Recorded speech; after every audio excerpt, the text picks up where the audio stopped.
Монголын үндэсний олон нийтийн телевиз Аз намхан далайн бүсийн орнуудын өргөн нэвтрүүлгийн холбоотой хамтран Робокон 2014 13 дахь удаагийн үндэсний роботын тэмцээнийг 4-р сарын 24, 25-ны өдөр Монгол бүхий өргөнд зохион байгууллаа.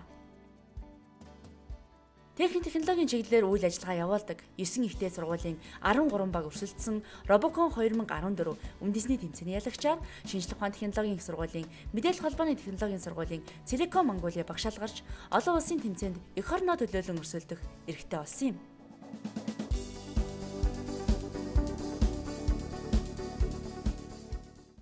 Ерөнхий ивент тэтгэгч, дэлхийд тэргүүлэгч Монголын уулуурхайн компани оюун толгой. Дэмжигч боловсрол шинжлэх ухааны яам. Харилцаа холбооны түнш Mobicom корпорац.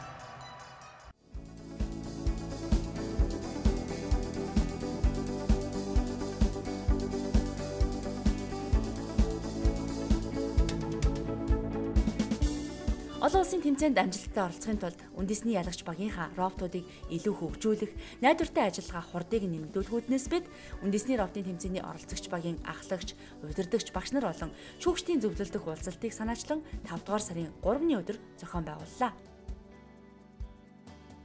Эх орныхоо нэрийг олон улсын давцанд өндөрт өргөхөөр зорин ажиллаж байгаа үндэсний ялагч багаа дэмжин өөрсдийн туршлагаас хуваалцсан тэдний робот технологиг сайжруулахад туслах зорилгоор Робокончд ийхүү цугласан юм. Ингээд уулзалтын эхэнд Телеком Монголиа багийн ахлагч Тамир тэмцээний ялалтанд шийдвэрлэх үүрэгтэй автомат роботынхоо шийдлийг хэрхэн гаргаж, хэрхэн хөгжүүлсэн тухайга танилцуулсан юм. 3 сарын үед бид нар туршилтандаа орцсон байсан. Тэгэхэд эхний 2 үйлдэлийг хийдэг. Зөвхөн одоо энэ роботын маань суур болсон байгаа одоо пневматикаар хавчдаг хэсгийг хийж үзээд маш их олон туршилтыг хийж үзсэн. Тийм учраас эхний 2 үйлдэлийг бол ямар ч ийм шийдлээр явъя. Хавчдаг шийдэлтэй. Энэ шийдлийг явуулъя. Энийг хадгалаад нөгөө 2 тоглоомынхаа шийдлийг энэ дээрээ суйрлуулад хийя гэж үзсэн байгаа. Тэгээд тэрэн дээрээ суйрлуулад бид нэр Пол Волк 3 дахь тоглоом учраас бид хүн 3 дахь тоглоомыг шийдэхэд бол 3 дахь тоглоомын даалгаврыг хийхээр одоо роботынхаа шийдлийг зурж эхэлсэн. Тэгэхэд одоо шонгоор дамжсан их зүгээр юм байна гэж одоо хамгийн найдвартай бацхад одоо шонгийг бацхад одоо найдвартай гэж үзээд шонгоос барьж явж үзсэн. Тэгэхэд хамгийн гол нь хэмжээ маань 50 буюу одоо 500 мм-ийн кубд одоо багтах ёстой учраас дискэндээ заавал хүрэх ёстой гэсэн бас дүрэн байгаа учраас хэмжээндээ багтахгүй тийм асуудлууд үүсэжсэн. Тэгэхээр бид нэр шууд дискнээсээ бацж явъя гэд яг тэр шийдэлд хүрсэн үед бас юу яасан. Энтхийн тэмцээн бас олон улсын тэмцээн гарцсан байсан. Тэндээс мөн харахад бас дискээс бацж явах нь илүү хурдан бөгөөд зайн ч гэсэн илүү ойрхон байсан учраас дискээс авчия гэж үзээд энэхүү шийдлийг зурж эхэлсэн. Хамгийн гол нь робот маань маш хүнд болоод байгаа учраас маш сайн бацах хэрэгтэй. Учраас одоо нөгөө хөшүүргийн зарчим одоо ашиглаад одоо энэ гаруудыг одоо янз янзаар турч үзээд роботоо хийж үзсэн. Хоёр гартаа байгаа одоо манай робот нэг гартаагаар мөн үзсэн, олон гартаагаар ч үзсэн. Тэгээд хамгийн зөв шийдэл нь одоо энэ байна гэж одоо бид бүхний хувьд бол үзээд энийг хийсэн байгаа. Үндэсний роботын тэмцээн дээр тэдний роботууд хэрхэн ажиллаж, хэрхэн өрсөлдөж байсныг эргэн нэг санах үүднээс тоглолтын хэсгээс сонирхцгоё.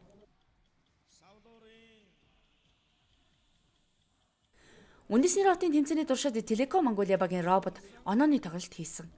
Өөрөөр хэлбэл тэмцээний сүүлийн даалгавар болох шатаар дээш авирах даалгаврыг тэд гүйцэтгээгүй, цэвэр хожил хийгээгүй гэсэн үг. Үндэсний тэмцээнд бэлтгэх явцдаа багийнхан баганд амжих хэсэгдэр багнаас хавчих, шатаар дээш авирах зэрэг бүхий л үйлдэлийг хийн системийн тусламжтайгаар гүйцэтгэхийг зорж туршжээ. Ингээд хамгийн сүүлийн даалгавар буюу шатаар дээш авирах хэсэгдэр хийн даралт нь унчгаад байсан учраас 5 кг жинтэй роботыг дээш гаргахад маш хүндрэлтэй болсон байна. Ингээд тэд хийн боллоо нэмж байрлуулахаар төлөвлөсөн ч роботын хэмжээ дөрөнд зааснаас хэтрээд байж. Тиймээс автомат роботынхон дээш авирах шийдлийг хасч эхний 3 үйлдэлээ найдвартай гүйцэтгэн онооны тоглолт хийх хувилбарыг сонгож үндэсний тэмцээнд оролцсон байна. Олон улсын тэмцээнд амжилттай оролцохын тулд тэд дээш авирах хэсгийн шийдлийг зайлшгүй нэмэх шаардлагатай. Инхээр роботын жин мөн дагаад нэмэгдэх асуудал бий болно.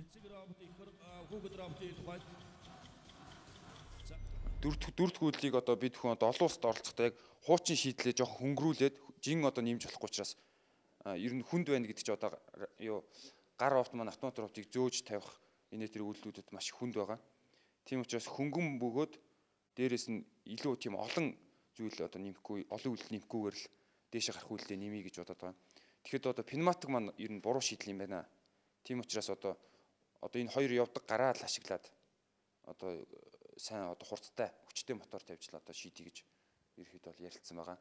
Тэгээ одоо олон улсын тэмцээн одоо болоход 2 сар үлдсэн учраас бид төхөө одоо роботын шийдлийг бүр тэр чигээр нь болоо өөрчлөх буруу ах гэж бодоод байгаа. Бас гэтээ бас ер нь бол давхар өөр санаанууд ч гэсэн хийгээд явж исэн бас зүгээр гэж бодож байгаа. Энэ хүү робот бол одоо бус сургуулиудынхаа багш нараас тусламжтайгаар одоо яаж сайжруулвал дээр вэ? Та бүхэн одоо үндэсний тэмцээн дээр одоо манай роботыг ажиллагаатай танилцсан байгаа. Тийм учраас юун дээр нь алдчихсан бэ? Ямар зүйлийг нь одоо өөрчлөвл нэг тийм том өөрчлөлт биш. Тэгсэн мөртлөө энгийнээр шийдэж болох асуудлууд бас байгаа гэж бодож байгаа. Та бүхэн тэрийг олж харсан бол бид бүхэнд одоо заавар зөвлөгөө өгч туслана уу гэж хүсэж байна. Дээдийн одоо хоёр хавчигч ингээ гүйж байгаа шүү дээ, тэ. Тэр хоёр мотортой. Тэр хоёр мотор шатаар авирдгаар хийж ирсэн бас. Тэр болж ирсэн хөлбөр гэхдээ удаж ин лээ. Танаа энэ яг хийсэн дээр бол сайжруулах юм юу гэхээр зэрэг хоёр талын чиглүүлэгч байна шүү дээ. Одоо дискээр чиглүүлж очиж байгаа. Тэ. Дээдлэгээ хоёр моторын нэг болгоод нөгөө хоёр тал дээр хавчигч хийж болж байгаа байхгүй юу. Тэр хөлбөрийг бас манай хүмүүс хийж ирсэн. Тэр нь илүү хурд юу болж ин лээ. Яг нэг моторт болоход жин бас авчиж байгаа байхгүй. Тэр шийдэл нарийн дээр юм болов уу гэж бодогдоод байгаа юм да. Дээшээ гарах чинь заавал ийм хоёр дэгэ хэрэгтэй болж байгаа шүү дээ. Дэгээг ийл да одоо тий. Хос дэгэ байх хэрэгтэй. Хос дэгэ цуг явдаг байх хэрэгтэй. Тэрнээс гадна тэр хоёрыг хөдөлж байгаа хооронд бие барьж байгаа ахаад нэг туслах нэг дэгэ тогтнод гэх юм уу тий. Нэг дэгэ хэрэгтэй байгаа.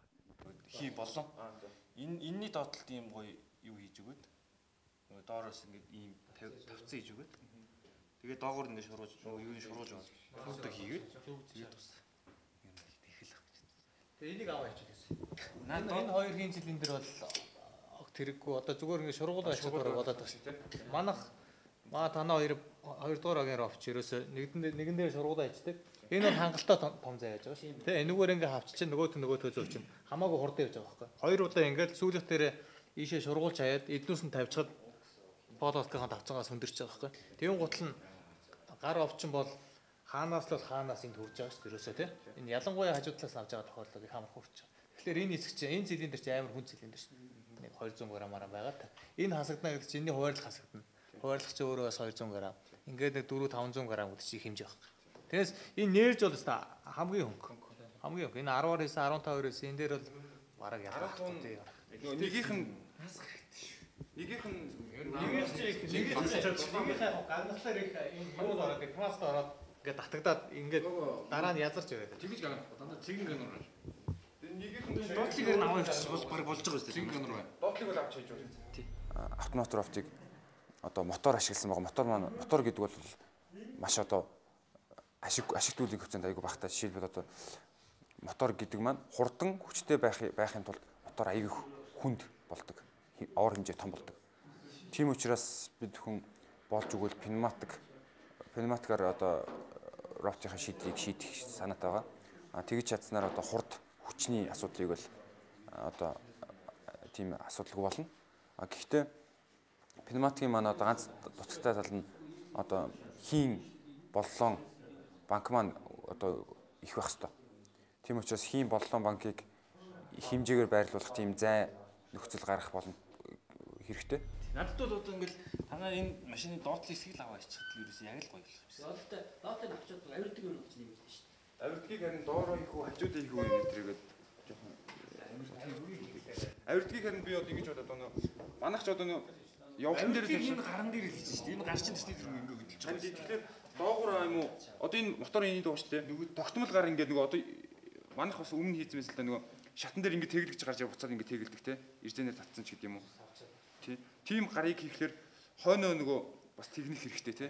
Тийм нэг хойноо тэгнэсэн. Тэнгүүд энэ моторынхыг явуултыг ашиглаад энэ доошоогоо нэг юм бас юм тийм дэгээтэй. Тэгж л татаж явсан дээрх гэж боддог байхгүй. Өмнө угсаа бид нар пневматик маань яг тийм юутай байсан ажиллагаатай. Тэгэхээр энэ мотор ашиглаад тэр пневматик асаал зүгээр мотороор дээшээ тэгж татаж байгаа гэж боддог. Хаяа тэр 2 жилийн дээр аваа хийчих гэдэг чи баг нэлээд зөв шийдэл байж магадгүй. Шууд гар машинаар оруулаад те. Тэр хоёр бол нэлээд 10 онд бид хэд явж байхад чинь нөгөө жин хитэрчээд. Тэгээд бүх машинаас нөгөө свичнүүдээ хасдаг байхгүй. Тэгээд би нөгөө чанартай сайн гэдэг нэг юм 50-ны төмөр свичнүүд авсан байсан. Тэгээд свичнүүдийг бүгдийг нь хассан чинь 700 г хасагдчих байхгүй. Зөвхөн свичнүүдээс. Тэгэхээр харин юу жоохон гэлтгүүл бүх юмыг л ингээл баг багаар хасаал л. Тэгэхээр чинь ингээл грамаар хасагддаг. Манайхны хайр дээр жингээ тооцоогоод тагталтаа тал сая тэмцээн дээр хүртэл харагдсан шүү дээ. Яасан гэдээ жин нэтрээд байсан. Аккумуляторын тагийг авсан чи 400 г хасагдчих байгаа байхгүй. Тэрийг хүртэл тооцож үзээгүй тийм. Гэсэн чи тэр нь аюу хүнд өөрөө хийх гарна. Дөрөв маань дандаа бие дааж байгаа ч тийм. Одоо эхний хоёр үлдээ бол яг зүгээр дээр нь сууж байгаа. 3 дахь 4 дахь даалгавар буюу одоо Пол Волк Жүнгл Жэм хоёр маань болохоор өөрийнхөө биеийг дааж гарынхаа одоо бэр чадлаар гэх юм те хавчаад өөрийгөө шилжүүлнэ, дээшийг өөрийгөө татна. Маш их хүнд байх тусмаа өөрийгөө даах чадал нь эрсдэлтэй болоод эхэлж байгаа юм. Тийм учраас хөнгөн байх тусмаа тэр үйлдэлүүдийг илүү найдвартай, хурдтай хийх боломжтой болж байгаа. Тийм учраас ер нь хурд найдварчлалтыг бий болгохын тулд жингийнхэн болцоонд нь багасгаж өгөх хэрэгтэй байна л да. Бидний хувьд одоо жингийн хувьд бол яг өндөр одоо их болчиход байгаа. 5-аас 6 кг-ийн орчинд байгаа. Тийм хүнд жинг одоо дээш нь татна гэдэг бол бас хүндрэлтэй байна л да.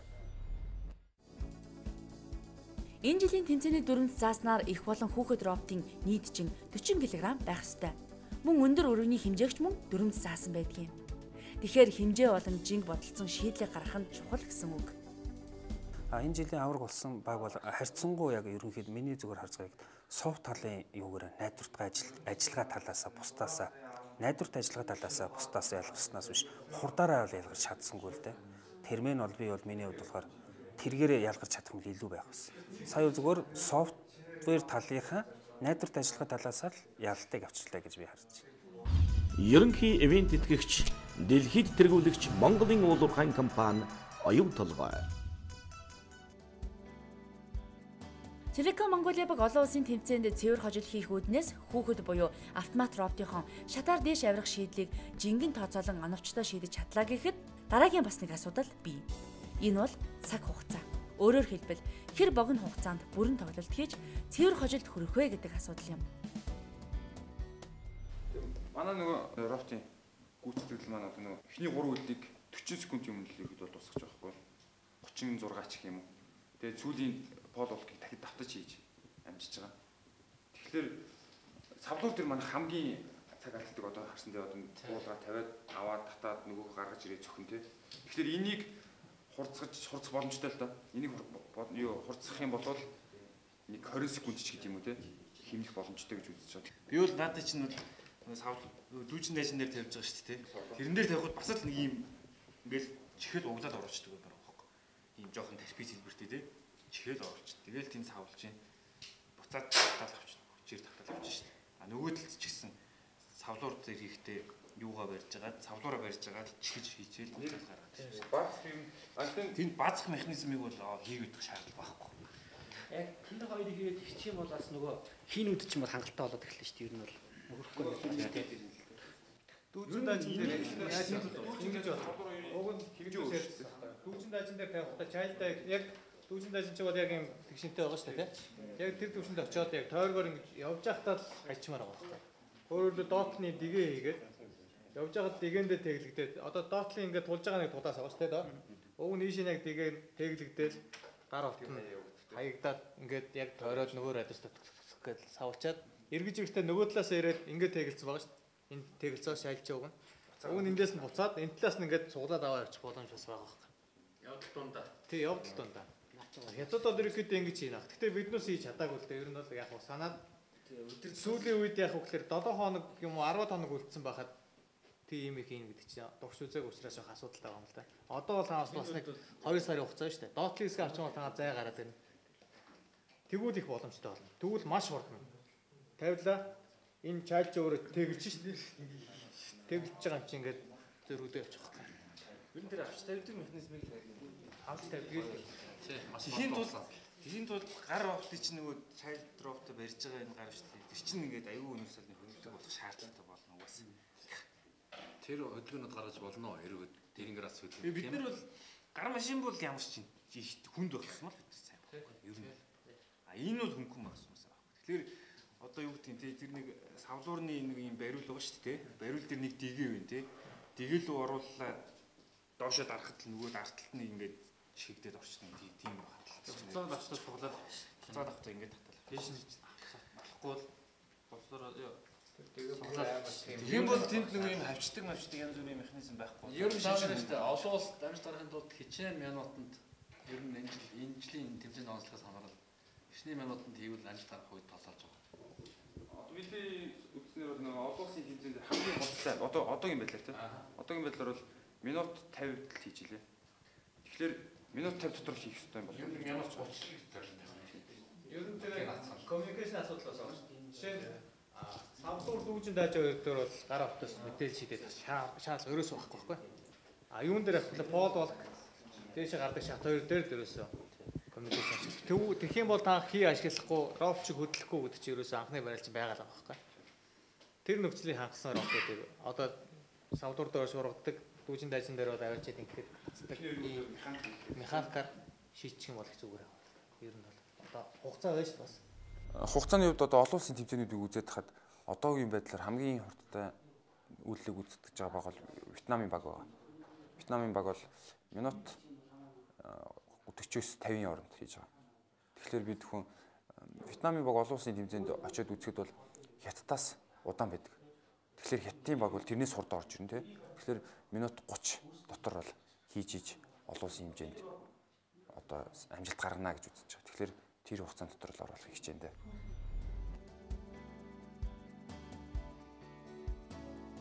Хичээл зүтгэл үргэлж амжилт дагуулж байдаг. Оюутнуудаа ийхүү үндэсний ялагч болж олон улсын тэмцээнд өрсөлдүүлэхийн тулд сургуулийн удирдлагууд ч мөн хичээн ажилласан юм. Өөрөөр хэлбэл шинжлэх ухааны технологийн сургуулийн удирдлагууд робоконы оюунлаг, бүтээлч оюутан залуусаа дэмжих бодлогыг байнга баримталж ажилласаар ирсэн юм. 4 жилийн өмнөөс энэ сургуулийнхан үндэсний тэмцээний өмнө сорилт тэмцээнийг бүрэлдэхүүн сургуулийнхаа багуудын дунд зохион байгуулсаар ирсэн нь үр дүнгээ өгч олон жил авалгүй завсарсан ялагчийн цомыг авчрах үд хаалгыг энэ сургуулийнханд нээжээ. 4 жилийн өмнөөс шинжлэх ухааны технологийн их сургуулийнхан шат дараалсан зорилтуудыг өмнө тавьж байсны эхнийх нь үндэсний ялагч баг болох байлаа. 2011 оноос хойш шинжлэх ухааны технологийн их сургуулийн баг тасралтгүй робоконы ялагч босоор ирсэн. Энэ жил тэдний хувьд маш хариуцлагатай жил. Тэд сүүлийн 4 жил дараалан үндэсний тэмцээний авраг болсон. Одоо олон улсын тэмцээнд амжилт гаргах их хариуцлага тэдний хүлээж байна. Энэ зорилтондоо хүрэхийн тулд бид бүгдээрээ ийхүү хамтдаа хичээн зүтгэж байна. Бид хамтдаа хичээвэл хичээл зүтгэл гаргавал амжилтыг авчирна гэдэгтээ итгэлтэй байна.